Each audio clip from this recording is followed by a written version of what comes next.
given a sequence, let's say a sub n equal -1 to the n, we can think of this like if we were shooting darts. Essentially, here is the real numbers.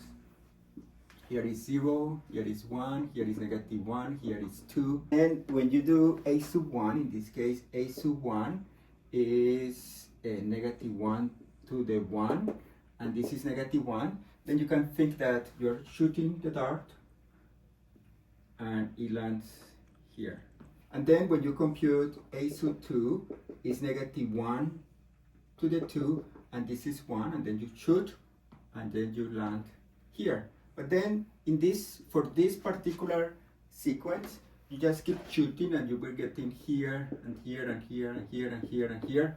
And then the question for the limit is if those points where the dart lands is getting closer and closer to the given number.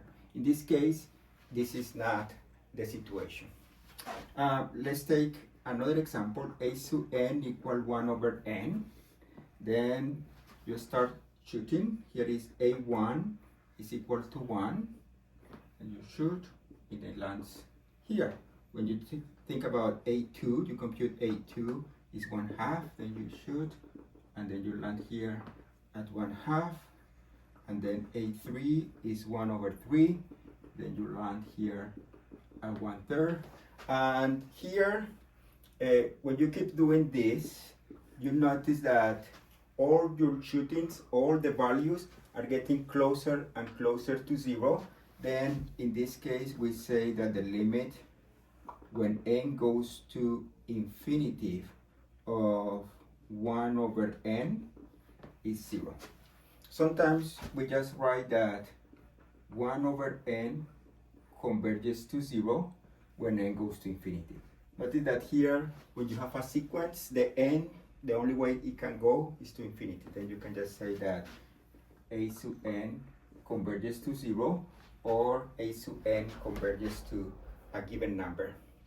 In the same way, we have that 1 over n squared also converges to 0, and in general, 1 over n to a positive power, right? It converges to 0. What is an example of a positive power here? Let's say that p is 1/2. Then this converges to 0, right? Then if p is positive, then this converges to 0. Using just this notion of limit and just these limits, we can compute the limit when n goes to infinity of something like 3n squared minus 2n plus 1 over 5n squared minus 1. Then notice that here, this is the sequence, right? A sub n is 3n squared minus 2n plus 1 over 5n squared minus 1. And then we are wondering if these numbers, like when you compute a sub 1, where this number ends, and then a sub 2, where does it land, a sub 3, if they are getting closer and closer to the number. Notice that one way to see if you pick n equal to 200 and you replace it here, you can get an idea if this is converting to the number, maybe that's the number. But one way to show it is just to rewrite this expression. Here, this is usually done when you have a rational function. Then what I'm going to do, here the degree is 2 and the leading coefficient is 2. This is the leading coefficient. Then I'm going to factor an n squared in the numerator. Then when I factor an n squared in the numerator, this is my n sub n. Then I have 3 minus 2 over n plus 1 over n squared. Notice that this is my numerator. When I expand, I get 3n squared plus 2n squared over n, which is just 2, and plus 1 over n squared times n squared, which is the 1. And I do the same in the denominator, the biggest, the highest exponent is the square, then I factor also an n square, and I get 5 minus 1 over n squared.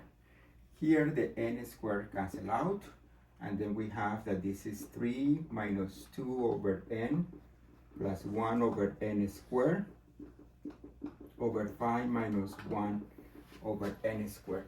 These two expressions are the same. But here, when I take the limit when n goes to infinity, I already know that 2 over n is very close to 0, 1 over n squared is very close to 0, and 1 over n squared is very close to 0. That means that this limit is going to be equal to 3/5. We can do the same trick for an expression like this. If we consider the limit when n goes to infinity of something like 3n plus 2 over 4n squared plus 2n minus 1, then in this case, this is my a sub n, and I can rewrite the a sub n by factoring the highest degree in the numerator and n. There will be n times 3 plus 2 over n, over here factoring the highest degree in the denominator, n squared factor of 1, 4 plus 2 over n minus 1 over n squared. And then a sub n is just 3 plus 2 over n over 4 plus 2 over n minus 1 over n squared. And this expression n over n squared is just 1 over n. But then this part here, same type of argument as here.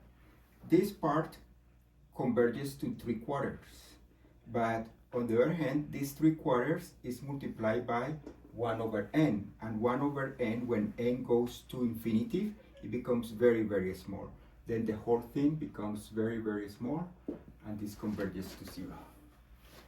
Finally, if we have like the limit when n goes to infinity of 3n squared plus 1 over n plus 1. In this case, a sub n, is this expression, I just factor the n squared, and I have 3 plus 1 over n squared.